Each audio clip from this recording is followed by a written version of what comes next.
ಮಂಗಳಮುಖಿಯರ torture, ಅಪ್ರಾಪ್ತ ಬಾಲಕ suicide. ಮಂಗಳಮುಖಿಯರ ಕಿರುಕುಳಕ್ಕೆ ಮನನೊಂದ ಅಪ್ರಾಪ್ತ ವಯಸ್ಸಿನ ಬಾಲಕ ನೇಣು ಬಿಗಿದುಕೊಂಡು ಆತ್ಮಹತ್ಯೆಗೆ ಶರಣಾದ ಘಟನೆ ಹುಣಸೂರು ತಾಲೂಕಿನ ಹೆಬ್ಜೂರು ಗ್ರಾಮದಲ್ಲಿ ನಡೆದಿದೆ. ರಾಹುಲ್ ಮೌರ್ಯ 17 ವರ್ಷದ ವ್ಯಕ್ತಿ ಮೃತ ದುರ್ದೈವಿ.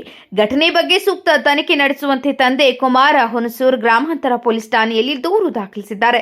ಹುಣಸೂರಿನ ಕಿರ್ಜಾಜಿ ಸರ್ಕಲ್ ಬಳಿ ಎಳೆನೀರು ವ್ಯಾಪಾರ ಮಾಡುತ್ತಿದ್ದ ರಾಹುಲ್ ಮೌರ್ಯ ಮಂಗಳಮುಖಿಯ ಜೊತೆ ಆಗಾಗ ಮಾತನಾಡುತ್ತಿದ್ದ, ಸ್ನೇಹ ಬೆಳೆಸಿದ್ದ. 4 ತಿಂಗಳ ಹಿಂದೆ ರಾಹುಲ್ ಮೌರ್ಯ ನಾಪತ್ತೆಯಾಗಿದ್ದಾನೆ. ಆಗಾಗ ತನ್ನ ತಾಯಿ ಜೊತೆ ಮೊಬೈಲ್ನಲ್ಲಿ ಮಾತನಾಡುತ್ತಿದ್ದ. ರಾಹುಲ್ ಮೌರ್ಯ ತಾನು ಇರುವ ಸ್ಥಳ ತಿಳಿಸಿಲ್ಲ. ಜೂನ್ 21ರಂದು ರಾಹುಲ್ ಮೌರ್ಯ ಹೆಬ್ಜೂರು ಗ್ರಾಮದ ತನ್ನ ದೊಡ್ಡಮ್ಮನ ಮನೆಗೆ ಹಿಂದಿರುಗಿದ್ದಾನೆ. ಜೂನ್ 23ರಂದು ಕೆಲವು ಮಂಗಳಮುಖಿಯರು ಕಿರ್ಜಾಜಿಯಲ್ಲಿರುವ ರಾಹುಲ್ ಮೌರ್ಯ ಮನೆಗೆ ಬಂದು ಕುಟುಂಬಸ್ಥರ ಜೊತೆ ಜಗಳವಾಡಿ ಕೂಗಾಡಿದ್ದಾರೆ. ನಮ್ಮ ಹುಡುಗಿಯೊಬ್ಬಳನ್ನ ಕರೆದೊಯ್ದಿದ್ದಾನೆಂದು ಆರೋಪಿಸಿ ಕಿರುಚಾಡಿ ಹೋಗಿದ್ದಾರೆ. ಅದೇ ಸಂಜೆ 5 ಗಂಟೆಗೆ ಹೆಬ್ಜೂರು ಗ್ರಾಮದ ಜಮೀನಿನಲ್ಲಿರುವ ಬೆದರು ಶೆಡ್ನಲ್ಲಿ ರಾಹುಲ್ ಮೌರ್ಯ ನೇಣು ಬಿಗಿದುಕೊಂಡು ಆತ್ಮಹತ್ಯೆಗೆ ಶರಣಾಗಿದ್ದಾನೆ. ಘಟನೆಯಿಂದ ಮನನೊಂದು ಮಗ ಆತ್ಮಹತ್ಯೆಗೆ ಶರಣಾಗಿದ್ದಾನೆಂದು ತಂದೆ ಕುಮಾರ ಹುಣಸೂರು ಗ್ರಾಮಾಂತರ ಪೊಲೀಸ್ ಠಾಣೆಯಲ್ಲಿ ದೂರು ದಾಖಲಿಸಿ ಸೂಕ್ತ ತನಿಖೆ ನಡೆಸಿ ಕಾನೂನು ರೀತಿ ಕ್ರಮ ಕೈಗೊಳ್ಳುವಂತೆ ಮನವಿಯನ್ನ ಮಾಡಿದ್ದಾರೆ.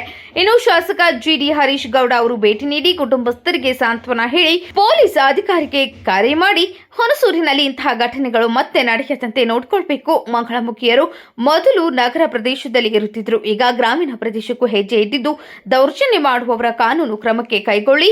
ಈ ಪ್ರಕರಣದಲ್ಲಿ ಸೂಕ್ತ ತನಿಖೆ ನಡೆಸಿ ತಪ್ಪಿತಸ್ಥರ ವಿರುದ್ಧ ಕಠಿಣ ಕ್ರಮ ಕೈಗೊಳ್ಳಲು ಶಾಸಕ ಜಿಡಿ ಹರೀಶ್ ಗೌಡ ಅವರು ಖಡಕ್ ಸೂಚನೆ ನೀಡಿದ್ದಾರೆ. ಬಂದು ಇವನ ಮೇಲೆ ಟೌನ್ ಸ್ಟೇಷನ್ FIR ಮಾಡಿಸವ್ರೆ. ಇವನು ಹೋಗಿ ಅದೇ ಇಟ್ಕೊಂಡು ಹೋಗಿ ಆತ್ಮಹತ್ಯೆ ಮಾಡ್ಕೊಬಿಟ್ಟವನೀಗ. ಒಂಚೂರು ಸ್ಟ್ರಿಕ್ಟಾಗಿ ಕಂಟ್ರೋಲ್ ಮಾಡಿದವ್ರೆ ಅವ್ರನ್ನ ಸಾಧ್ಯ ಇಲ್ಲ ಸರ್. ಒಂಚೂರು ಪರ್ಸ್ನಲಾಗಿ ತಗೊಂಡು ಸರ್ ಎಲ್ಲ ಕಡೆ ಅವ್ರದ್ದೇ ಈಗ ಇದು ಮದುವೆ ಮನೆಗಳಲ್ಲಿ ಇಲ್ಲಿ ಎಲ್ಲ ಕಡೆ ಸ್ವಲ್ಪ ಅವಳಿ ಜಾಸ್ತಿ ಆಗ್ತಿದೆ ಅವ್ರದ್ದು. ಅಯ್ಯೋ ಎಲ್ಲ ಸಿಟಿಲೇನೋ ಇದ್ರು, ಈಗ ಹಳ್ಳಿಗೂ ನುಗ್ಬಿಟ್ಟವ್ರು ಈ ಕಡೆಗೆ.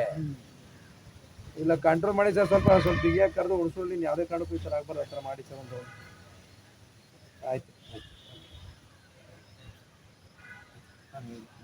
ಮಾಡಿ